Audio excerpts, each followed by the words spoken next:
Are you escaping your problems? Maybe you don't even know if you are, but you're going to know exactly if you are by the end of this video, and you're going to know how to heal it so that you can actually go on and live a fulfilling life, one that you're happy and proud to live, where you don't have to bottle up your emotions anymore. I appreciate you subscribing right down at the bottom, and let's get into it. Now, for a lot of you may be eating a lot, or maybe grabbing junk food when you feel stressed or feel anxiety. You may be trying to scroll through TikTok every time that you're upset. Or maybe you are going on dating apps when you just feel like, oh, you're just feeling stressed out. So let me just go on the apps. All of that is a form of escaping your problems. Now, we're going to get into it though. And it came to me yesterday. The thought came to me. And when I talked to my sister, and she's like, oh, you should watch this anime. And by now, if you've been watching my videos, you know that I love anime. And so she was telling me to watch some new anime. It was, I don't even remember what it was, but it was, one of those ones on Netflix that are new. And I usually don't even watch new anime because I watch it for nostalgia purposes, to go back to that childlike feel when I was younger. So when she asked me to watch it though, I was like, yeah, I don't know. I mean, I just watch old animes because it makes me feel like a kid again. And I was like, for me to watch anime though, I gotta plug into that world. And I've said that a lot to her when she brings up anime. Like, I have to plug into that world if I'm gonna actually watch anime. And it made me think back, why do I have to plug into that world? Because it's like, for me to watch anime, I have to dissociate from my reality to watch this stuff. Why is that? So I started to really dig deeper into that, because that's me escaping something. But why? Why am I escaping something? So I thought back to when I was younger, and the reason why I'd watch anime. Now, I watched anime when I was in kindergarten and first grade and second grade, some anime, but I didn't become obsessed with it until third grade. That's when I had this huge obsession with anime.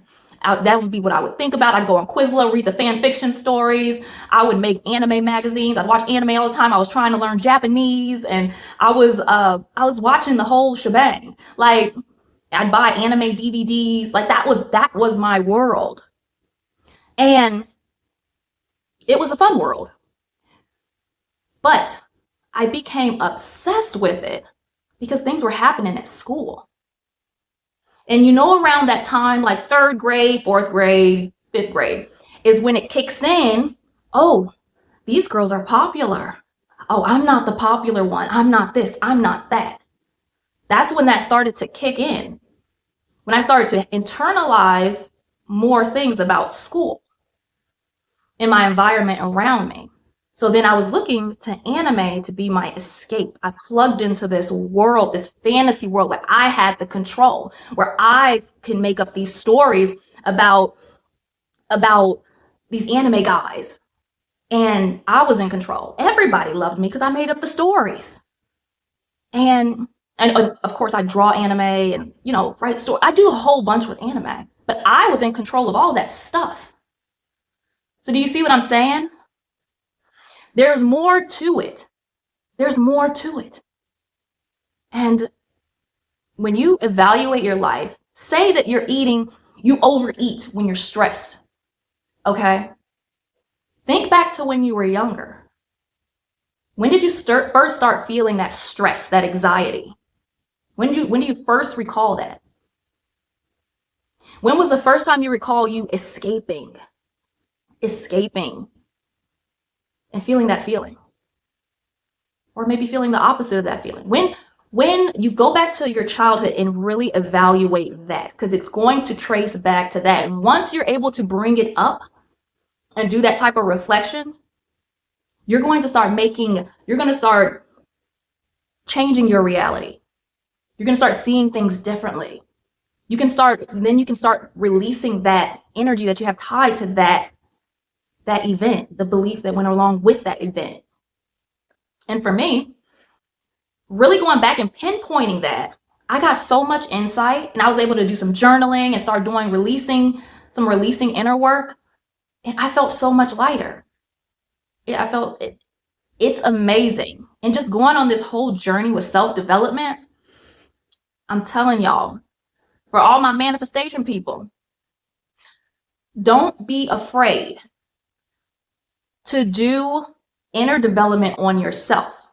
Now, I'm not talking about like taking, looking up, oh, how to manifest money or how to have abundance, how to manifest, whatever, like these external things.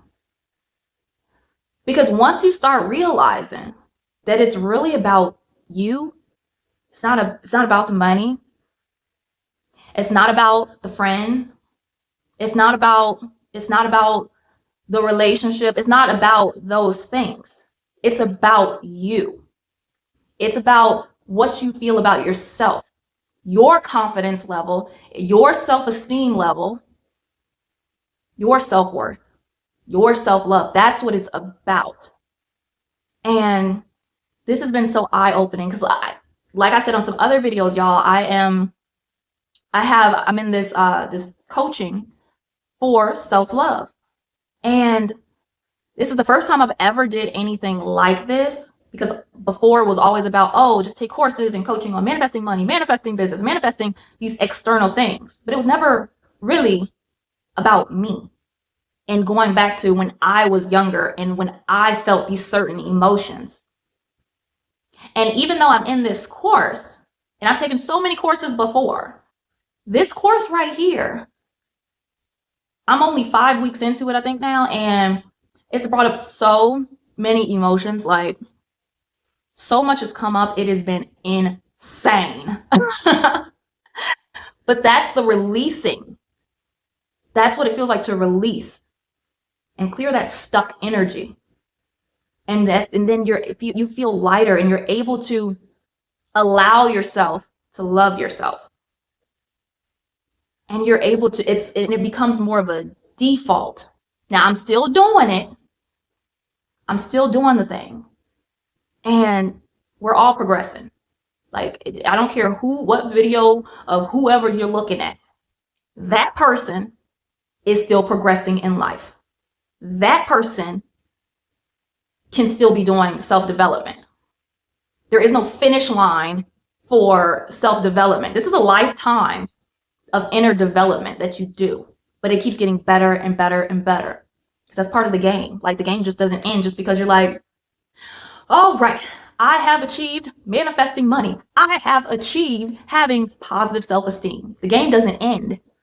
There's more, but there's more. And it's a beautiful thing though. And I'm just learning more about myself, more about how things relate and connecting the dots.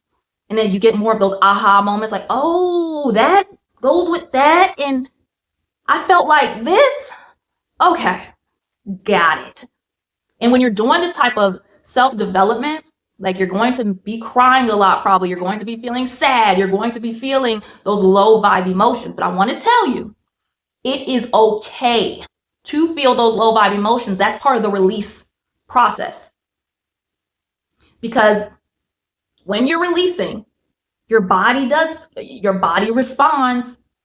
You get those chemical reactions in your body because it's part of the process. Just as much mentally, this manifestation stuff it's physically as well. That's why if you're super negative and you always say, oh, I'm sick, I'm sick, I'm sick, I'm sick, then you're going to start eventually feeling sick. Because just as much mental and emotional is physical. So keep that in mind. You're doing an amazing job and you're in the right spot. You watching this video already has given you a breakthrough. You've gotten an aha moment. So I want to know in the comments, what was that aha moment that you got from this video, or the inspired thought that you got? I want to know in the comments below, and I appreciate you watching this video and subscribing right down at the bottom. I'll see you in the next video.